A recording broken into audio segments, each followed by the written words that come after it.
최근에 제가 좀 읽고 있는 좀 재밌는 책이 한 권 있는데, 이 책에서 이 종교와 역사 전문가로 활동하고 있는 이 롤랑 테스토라고 하는 사람의 글을 보게 되었습니다.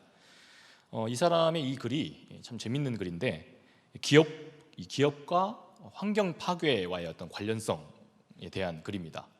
그런 글이 왜 재밌겠냐 싶을 텐데요. 이 글에서 이 테스토는 이야기를 합니다. 과학자들의 그 연구를 토대로 보았을 때 지금 전 세계 그 초인류 기업들이 오늘 우리 시대의 어떤 환경 파괴의 문제, 특별히 지구 온난화의 문제에 굉장히 큰 주범이 되고 있다는 겁니다. 그런데 이 초인류 기업들은 합법적으로 국제사회법이나 여러 가지 정황을 봤을 때 굉장히 합법적으로 이런 환경 파괴 행보를 대놓고 하고 있기 때문에 어떠한 명분으로도, 심지어는 이 국제사회 차원에서 일어나는 일인데도 국제법상으로 처벌할 수도 없고 국가가 여기에 시비를 걸 수도 없는 그런 형국에 있다고 이야기를 합니다. 그래서 지금 당장 이 지구 온난화를 지금 당장 아주 시급하게 막아도 다시 회생할까 말까 하는 상황인데, 이익을 따라서 움직이는 이 기업의 구조상, 그리고 이 세계 경제 구조상 이 같은 상황이 다시 반전을 이룰 가능성은 희박하다라고 그렇게 이야기를 합니다. 여기까지만 들으면 하나도 재미없는 글 같죠? 근데 이제 여기서부터가 참 재밌는 부분이었습니다. 그는 갑자기 뜬금없이 이런 이야기를 꺼냈습니다. 그런데 자기는 이 지구 온난화의 이 엄청난 속도로 지금 지구가 뜨거워지고 있는 상황을 확실하게 되돌릴 수 있는 방법을 알고 있다. 여러분, 어떤 방법일까요? 어떤 실천을 하자, 그런 걸까요? 놀랍게도, 아주 이렇게 황당하게도 트럼프에게 노벨 평화상을 주자. 그러면 이 지구 온난화 이 효과가 이게 저하될 거다. 그렇게 이야기를 한 겁니다. 아니, 재임 기간 내내 우리가 잘 알다시피 인종차별, 그 다음에 여성, 또 혐오, 게다가 막말 파동으로 늘상 가는 곳마다 부딪히고 문제가 되었던 그런 트럼프였습니다.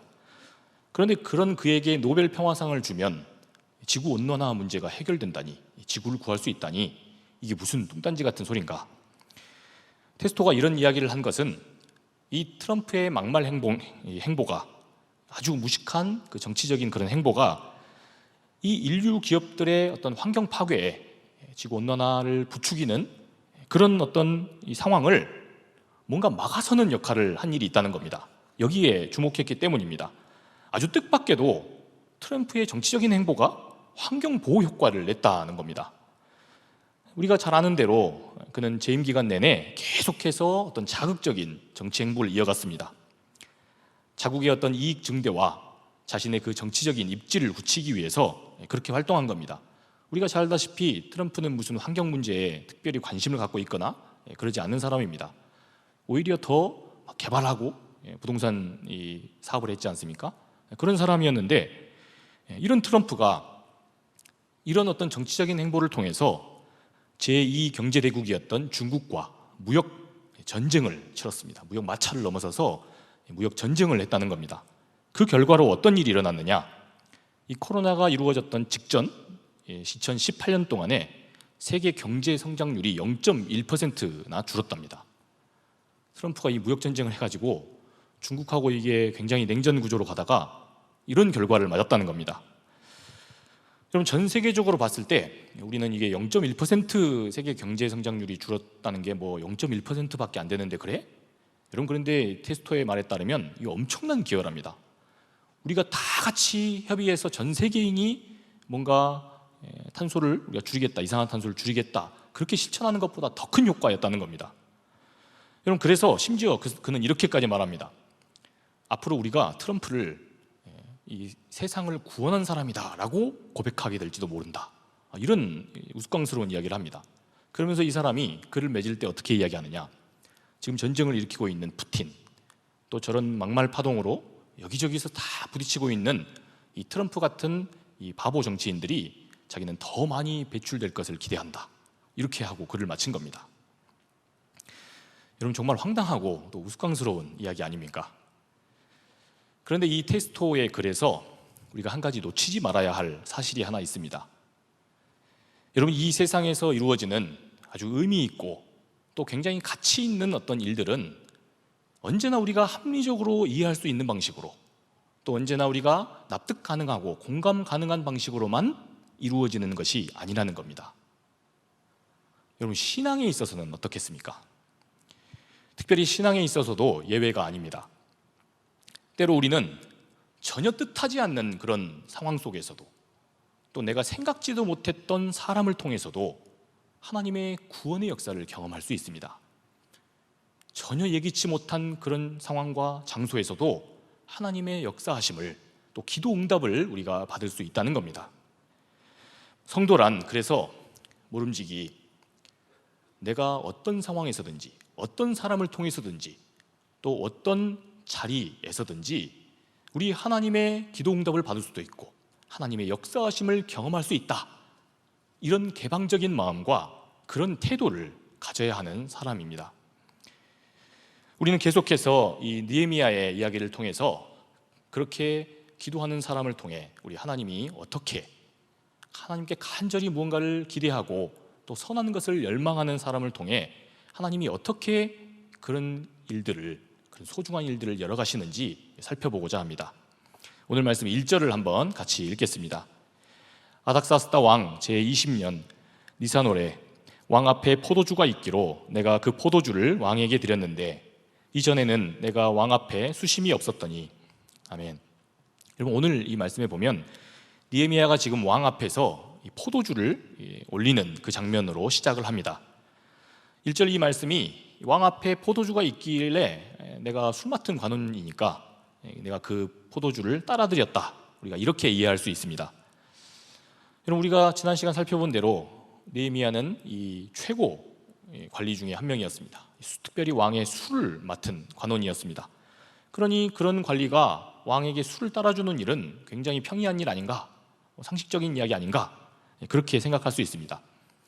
그런데 이 같은 대목을 이 히브리 성경을 훗날 이 헬라어로 번역했던 70인역 성경에서는 이렇게 번역을 하고 있습니다. 내가 왕께 술을 따를 차례가 되었을 때, 이렇게 번역을 합니다. 그러니까 그냥 자기가 일상적으로 술을 드린 게 아니라 자기가 지금 뭔가 다른 사람도 있는 겁니다. 자기 차례가 돼서 왕께 술을 따를 그 차례가 되었을 때라고 이야기한 겁니다. 여러분, 이 대목을 놓고 이 70인역 번역 때문에 많은 성서학자들은 그렇게 봅니다. 아마 이 자리가 지금 이 아닥사스다 왕이 연회를 베푼 자리일 것이다, 이렇게 추정을 합니다. 이렇게 볼 수 있는 여지가 또 있는 것이 이 고대의 명망이 있었던 이 그리스의 역사학자였던 헤로도토스라고 하는 사람의 그 지적 때문입니다. 그에 따르면 이 페르시아라고 하는 나라에는 이런 어떤 관습 같은 게 있었답니다. 왕이 베푸는 연회 때에 왕이 신하들에게 아주 특별한 호의를 베푸는 그런 일상이 있었답니다.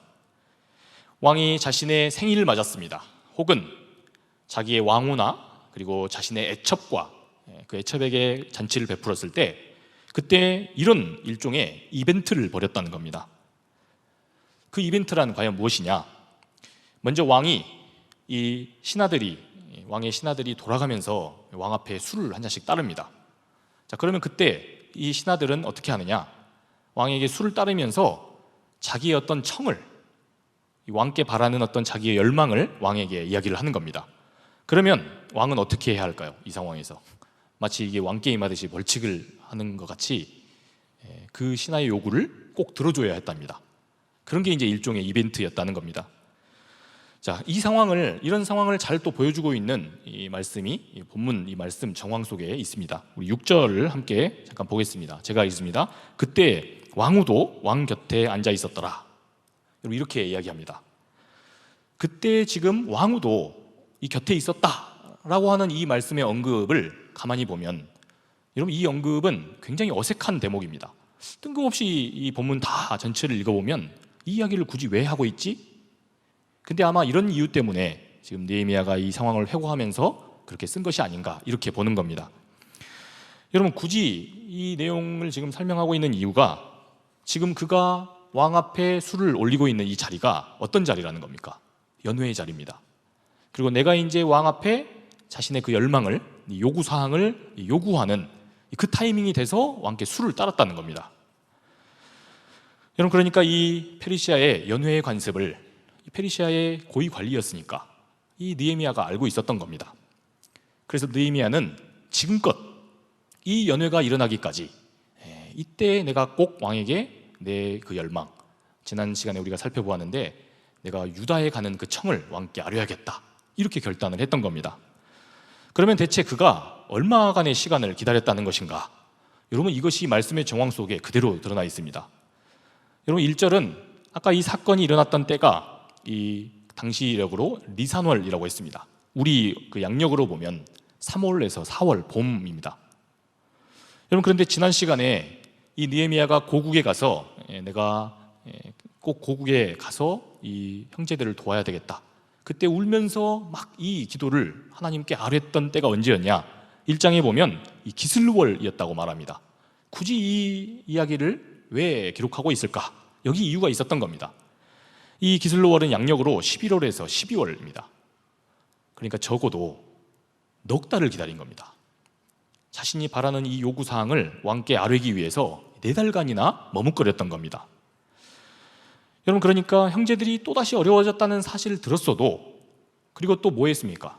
뜨겁게 하나님께 기도를 했던 겁니다. 그리고 마음속 그 감동을 붙들고 바로 이렇게 그 상황을, 이 자기의 열망을 추진했던 게 아니라 또 4개월 동안이나 기다렸다는 겁니다. 여러분, 좀 더 거칠게 말을 하자면 그동안 느헤미야는 아무런 의미 있는 시도도 하지 못한 채 또다시 4개월을 흘려보냈던 겁니다. 여러분, 물론 느헤미야가 이렇게 주저할 수밖에 없었던 이 데는 나름 합리적인 이유가 있었습니다.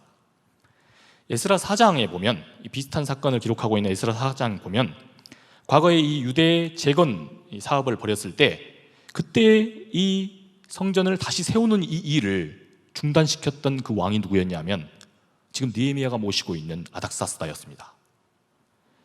여러분, 그러니까 지금 이 상황이 어떤 상황인 겁니까? 한마디로 이런 상황인 겁니다.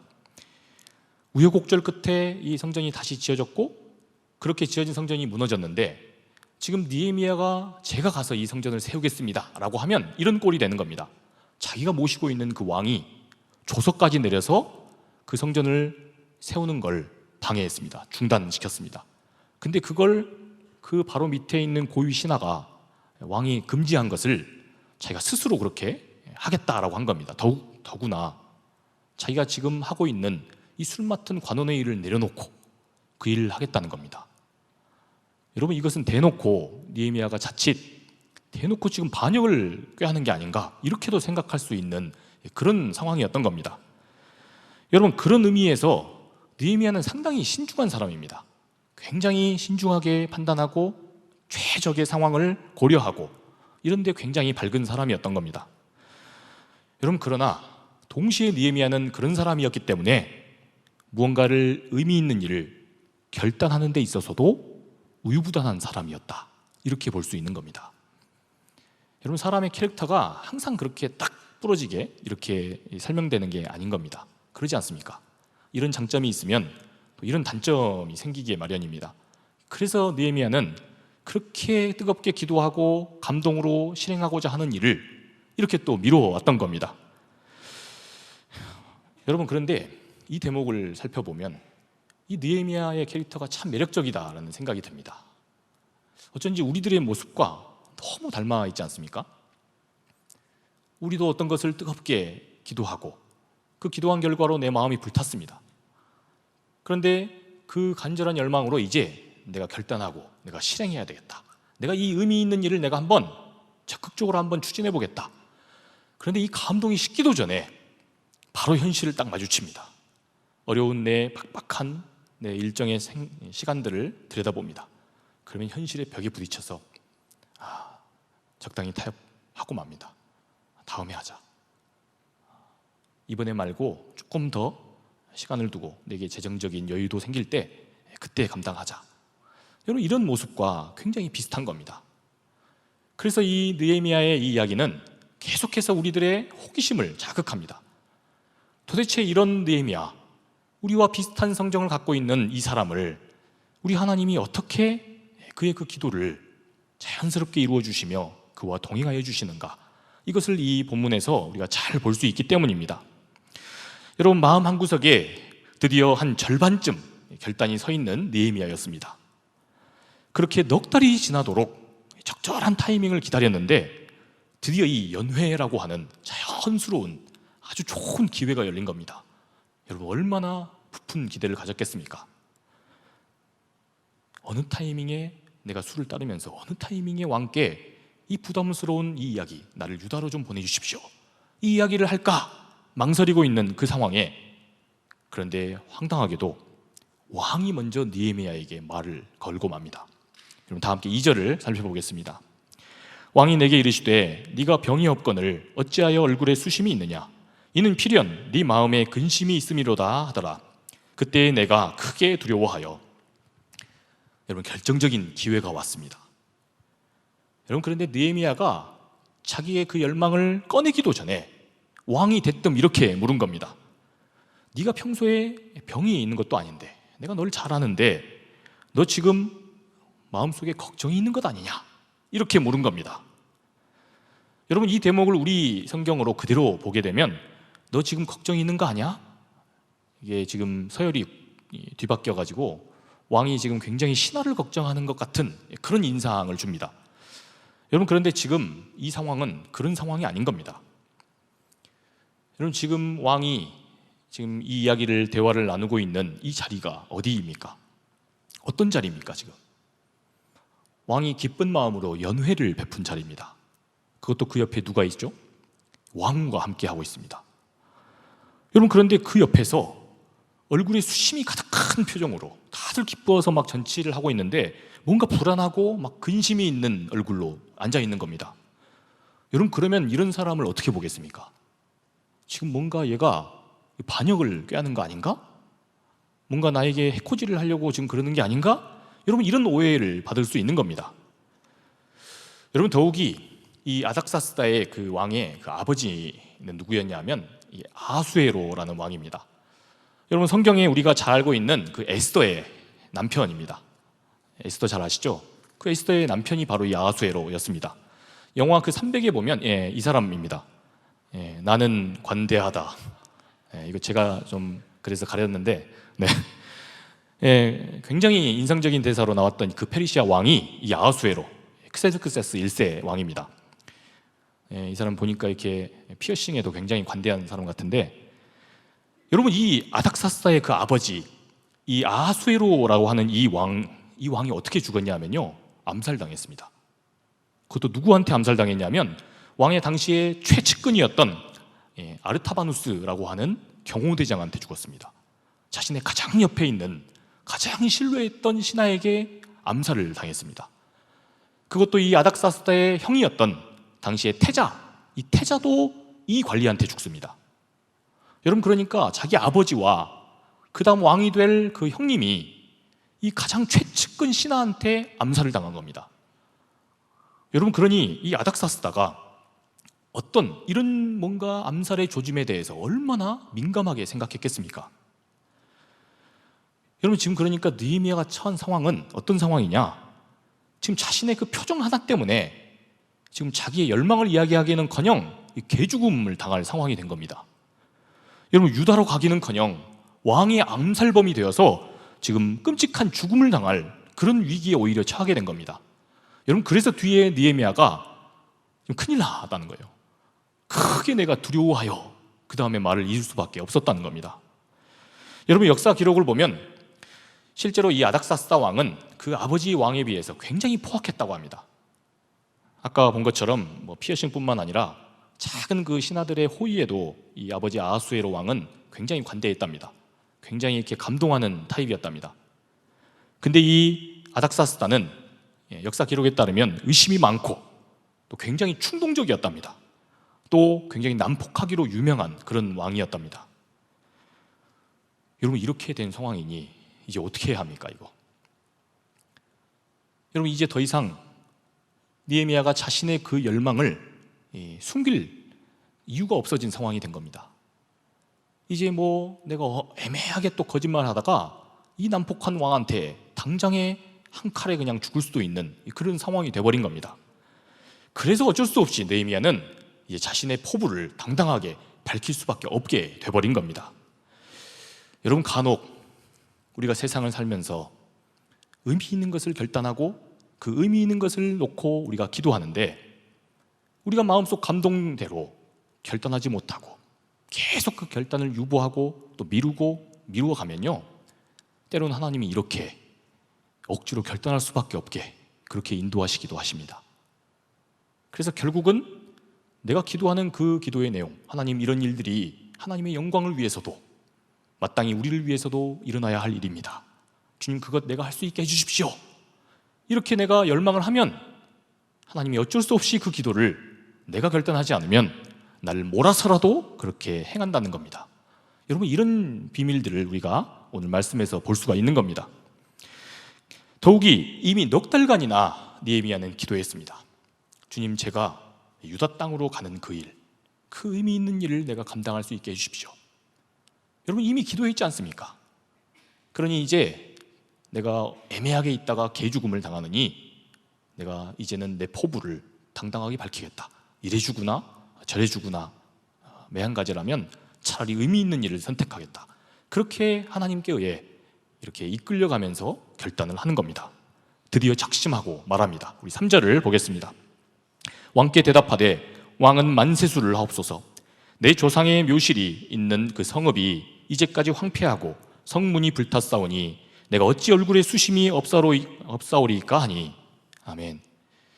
여러분, 궁지에 몰려서 어쩔 수 없이 느헤미야가 이제 이야기를 꺼냅니다. 왕께 진심으로 아뢰는 겁니다.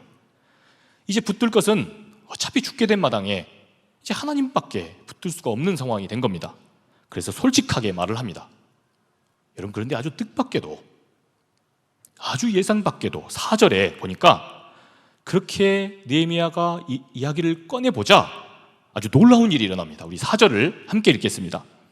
왕이 내게 이르시되 그러면 네가 무엇을 원하느냐 하시기로 내가 곧 하늘의 하나님께 묵도하고. 아멘. 여러분, 감이 오십니까? 지금 이 상황이 어떤 상황인지 감이 오십니까? 여러분, 한번 의심하기 시작하면 아주 잔혹하게 이를 데 없었다는 아닥사스다 1세 왕입니다. 여러분, 그런데 그런 그가, 느헤미야가 이렇게 자신의 속이야기를 하자 어떻게 나왔습니까? 다시 그 축제를 진지하게 즐기는 관대한 왕이 된 겁니다. 여러분, 평소 같았으면, 이것이 중요합니다. 평소 같았으면 누구를 막론하고 이 후환을 없애고자 반드시 그를 죽이고 말았을 겁니다. 여러분, 더욱이 사람이 한번 지금 이 상황, 어떤 상황이, 어떤 사람이 나를 죽일 수도 있다라는 의심을 한번 품기 시작했습니다. 여러분, 그런데 그 의심을 한번 사람이 그런 의심에 불안에 휩싸이게 되면 그것을 확인하기 전까지 이런 의심이 자연스럽게 사라지지 않습니다. 여러분, 더욱이 아닥사스다가 누구입니까? 그런 측근의 암살로 자신의 아버지도 죽었고 형도 죽은 사람입니다. 그러니 평소 같았으면 분명히 이 아닥사스다가 어떻게 나와야 합니까? 관리고 뭐고, 내가 족보도 없는 걸 건져줬더니 어떻게 배은망덕하게 그러느냐, 아마 확인도 해보지 않으려고 하고 죽였을지 모릅니다. 여러분, 그러나 그날은 아닥사스다가 평소 같지 않았던 겁니다. 여러분, 바로 이것이 하나님께서 아주 뜻밖의 자리에서 일하시는 방법입니다. 여러분, 진심 어린 그 느헤미야의 그 진심 어린 그 고백이, 이 고백의 말을 통해서 하나님께서 일하신 겁니다. 어떤 자리에서 일하셨습니까? 이 아닥사스다의 이 감정이라고 하는 그 지평에서 우리 하나님이 그날 그 아닥사스다의 그 마음이 평소 같지 않게 그렇게 인도하셨다는 겁니다.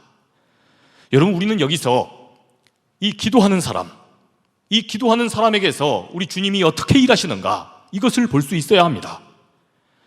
하나님은 결코 보이지 아니하시지만 느헤미야가 바란 그 기도처럼 주님, 내 유익과 내 안위가 아니라 내 형제와 내 자매의 그 아픔을 위해 기도합니다. 주님, 내가 내 형제와 내 자매의 그 유익을 위해서 헌신하고 싶습니다. 주님, 제게 능력을 주시고 저에게 그런 용기를 주시옵소서. 내 유익과 내 안위를 뛰어넘어서 다른 사람, 누군가의 존엄을 세우고 또 누군가의 그 미래를 밝히고 누군가를 살맛나게 하는 그런 열망, 여러분 이런 열망을 하나님께 기도하고 기원하면 하나님이 누구보다 기뻐하시는 겁니다. 그리고 하나님이 그것으로 끝내시는 게 아니라 그 기도를 반드시 이루신다는 겁니다. 여러분 그래서 야고보서 5장 16절에는 이런 말씀이 있습니다. 의인의 기도는 역사하는 힘이 크다. 자신의 안락과 자신의 출세와 자신의 영광을 위해 기도하는 게 아니라 나와 함께하고 있는 저 사람, 나와 함께하고 있는 우리 공동체를 위해 기도하고 이것을 위해 충고하는 사람에게 역사하는 힘이 크다는 겁니다. 하나님 반드시 그 기도를 이루신다는 겁니다. 여러분 이런 사람의 기도, 이런 사람의 성숙한 기대를 바로 우리 하나님께서 절대로 외면하거나 꺾으시지 않는다는 겁니다. 그리고 이제는 그 사람이 나서지 않으시면 하나님이 직접 발벗고 나서십니다.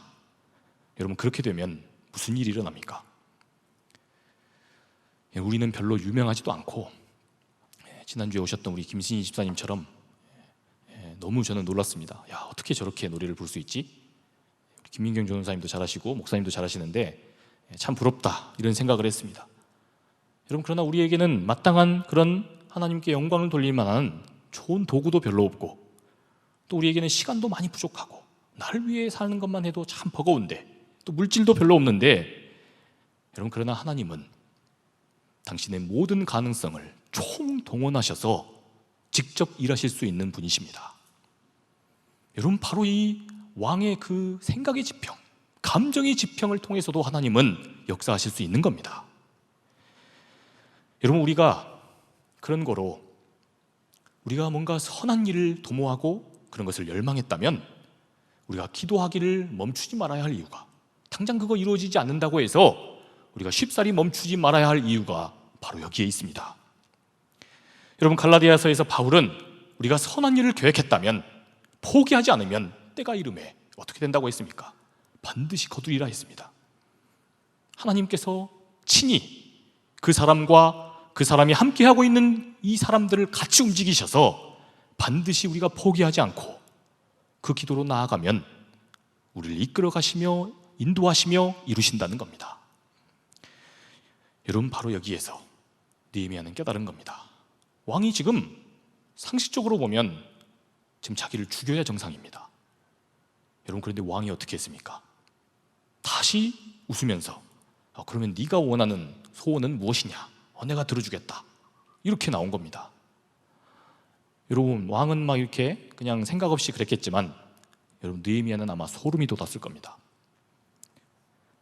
지금 이 왕의 지금 말을 통해서 느헤미야는 무엇을 보았겠습니까? 지금 하나님이 함께 하시는구나. 지금 하나님이 이 왕과 지금 내가 이렇게 솔직하게 고백하고 나니까 지금 하나님이 도와주시는구나. 여러분 이렇게 확신했을 겁니다. 여러분 그 증거가 무엇이냐면 바로 그 뒤에 말씀에 있습니다. 여러분 뭐라고 이야기합니까? 하늘의 하나님이 나를 도우시는구나. 이것을 확신했기 때문에 느헤미야는 바로 뒤에 이어서 묵도합니다. 지금 이 상황이 하나님께 통제되어 있구나. 그래, 하나님이 지금 이 왕과 함께하고 지금 내 발언과 함께 하신다면 내가 무슨 이야기를 못하겠냐. 그렇게 묵도하고 여러분 기도의 패러다임을 깨야 합니다. 이렇게 기도할 수 있는 겁니다. 이렇게 기도가 우리의 것을 아뢰기만 하는 게 아니라 하나님이 우리와 함께 하신다는 것, 지금도 우리 편이시라는 것, 이것을 확인하는 장이기도 한다는 겁니다. 여러분 그런 확신으로 나가는 사람이 이제 급기야 어떻게 더 담대하게 나아가는지를 우리 살펴보겠습니다. 우리 5절 그리고 5절에서 8절 상반절까지 함께 읽어보겠습니다. 왕에게 아뢰되 왕이 만일 좋게 여기시고 종이 왕의 목전에서 은혜를 얻었사오면 나를 유다 땅 나의 조상들의 묘실이 있는 성읍에 보내어 그 성을 건축하게 하옵소서 하였는데 그때 왕후도 왕 곁에 앉아 있었더라. 왕이 내게 이르시되 네가 몇 날에 다녀올 길이며 어느 때에 돌아오겠느냐 하고 왕이 나를 보내기를 좋게 여기시기로 내가 기한을 정하고 내가 또 왕에게 아뢰되 왕이 만일 좋게 여기시거든 강서쪽 총독들에게 내리시는 조서를 내게 주사 그들이 나를 용납하여 유다에 들어가기까지 통과하게 하시고 또 왕의 살림감독 아삽에게 조서를 내리사 그가 성전에 속한 영문의 문과 성곽과 내가 들어갈 집을 위하여 들보로 쓸 제목을 내게 주게 하옵소서 하매 아멘. 여러분, 저를 유다 땅으로 보내주십시오. 이 한마디가 껄끄러워서 말을 못했던 사람 아니었습니까? 여러분, 그런데 지금 그랬던 느헤미야가 어떻게 제안하고 있습니까? 너무나 황당하게, 왕이시여, 기왕에 내가 가는 거 조서를 내려주셔서 확실하게 내가 통행에 제한이 없게 해주십시오. 이렇게 요구한 겁니다. 그것도 모자라서 그렇게 기왕에 보내실 거면 제가 아무것도 없으니까 이 제목을 왕이 친히 내려주셔서 내가 그 성전을 세우는데, 성벽을 세우는데 아무런 문제가 없게 왕이 모든 제반의 것들을 챙겨주십시오. 여러분, 이렇게 요구한 겁니다. 하나님이 일하신다, 하나님이 지금 이 상황 속에 나와 함께 하시며 일하신다, 이런 확신이 든 사람, 여러분, 그런 사람은 이렇게 배짱이 써지는 겁니다. 심지어 뻔뻔해 보이는 그런 요구까지, 방금 왕을 두려워했던 사람이 맞는가 싶을 정도의 아주 뻔뻔하고 담담한 요구, 대담한 요구를 하고 있는 겁니다. 여러분, 바로 이 장면에서 아까 우유부단하던 그 느헤미야의 모습을 살펴볼 수 있습니까? 여러분, 이처럼 하나님께서 지금 여기에 함께 일하시는구나, 이것을 확신하는 사람, 여러분, 이런 사람은 당장의 기도의 응답을 받습니다. 어떻게 받습니까? 당당해지는 것입니다. 용기를 얻는 것입니다. 그전엔 문제가 너무나 커서 내 선에서 할 수 없다라고 여겼던 사람이 이제는 하나님이 지금 이 상황을 통제하시는구나, 그래서 용기 있게 결단하는 상황이 되는 겁니다. 여러분, 이것이 바로 기도하는 사람에게서 하나님이 일하시는 방법입니다. 여러분, 이 장면을 깊이 보아야 합니다. 여러분, 이런 사람에게는 종국에 이런 고백이 터져 나올 수밖에 없습니다. 우리 마지막으로 8절 하반절 말씀을 살펴봅시다. 함께 읽습니다. 내 하나님의 선한 손이 나를 도우심으로 왕이 허락하고. 아멘. 여러분, 이전에는 선한 일을 계획했지만, 그것을 기대했지만 돌아서 보니 이것저것 다 질 수밖에 없게 되고, 또 내 상황과 형편을 들여다보니 이거 내가 감당할 수 있을까? 그랬던 사람이 하나님께서 일하신다는 단서를 보고 배짱 있게 행동합니다. 그리고 그 결과로 뭐라고 고백합니까? 여기에도 하나님의 역사가 있구나, 이 자리에도 지금 하나님의 일하심이 있구나, 내가 생각지도 못한 아주 뜻밖의 자리에도 우리 하나님이 함께 하시며 나와 함께 일하시는구나, 이렇게 확신하는 겁니다. 여기에도 하나님의 직접적인 도움의 손이 있구나. 사랑하는 여러분, 이런 신앙의 고백의 주인공 되시기를 주님의 이름으로 축복합니다. 우리들의 모임이 날마다 이러한 신앙 고백을 나누고 이런 간증을 함께하는 그런 자리 될 수 있게 되기를 축복합니다. 여러분, 인생에 우리가 답이 안 나오는 그런 현실을 우리가 맞게 됩니다. 저도 지난 주일 갑자기 저희 딸아이가 코로나가 걸리게 되고, 또 이틀 뒤에 또 저희 아내가 확진을 받았습니다. 그래 가슴이 막 철렁했는데, 또 어제 또 저희 둘째가 또 확진이 됐습니다. 저는 계속 검사를 하는데 저는 정상이라 그냥 나왔습니다. 어제 이게 이제 이 둘째까지 확진이 되니까 이래서 사람이 못 버티나 보다, 정말 그런 마음이 들었습니다. 저야 뭐 며칠 있으면 이게 가사일 뭐 많이 해보지도 않은 사람들이 꼭 이런다고, 그동안 아내가 이게 얼마나 힘들었을까, 이 날마다 케어하면서 내가 지금도 내가 열심히 한다고 하는데 내가 더 내가 주도적으로 내가 조력해야 되겠다, 이런 생각이 들었습니다. 여러분, 그런데 우리가 정말 감당할 수 없는 상황들 만납니다. 여러분, 그러나 오늘 말씀은 우리에게 이런 교훈을 줍니다. 그럼에도 불구하고 우리가 포기하지 말아야 할 이유가 여기 있습니다. 우리의 생각으로는 그거 도저히 해결될 기미가 안 보이는데, 하나님께서는 모든 수를 다 동원하셔서 우리가 절망 속에 신음하고 그렇게 아파하며 고백하는 그 기도를 친히 들으시고 모든 가능성을 총동원하여 역사하실 수 있기 때문입니다. 여러분, 그래서 이런 하나님이 우리의 하나님이다 고백하는 사람은 힘들어도 기도할 수 있습니다. 힘들어도 더 기다릴 수 있습니다. 그것을 넉넉히 이겨낼 힘이 우리 하나님께로부터 공급되기 때문입니다. 여러분, 아까 테스토도 말하지 않았습니까?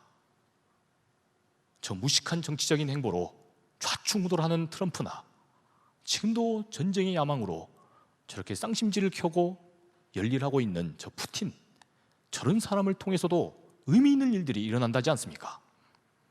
여러분, 그렇다면 기도하는 우리에게서 우리 하나님이 어떤 가능성으로 일하시겠습니까? 그러니 사랑하는 여러분, 기도할 수 없는 상황에 오히려 기도하십시오.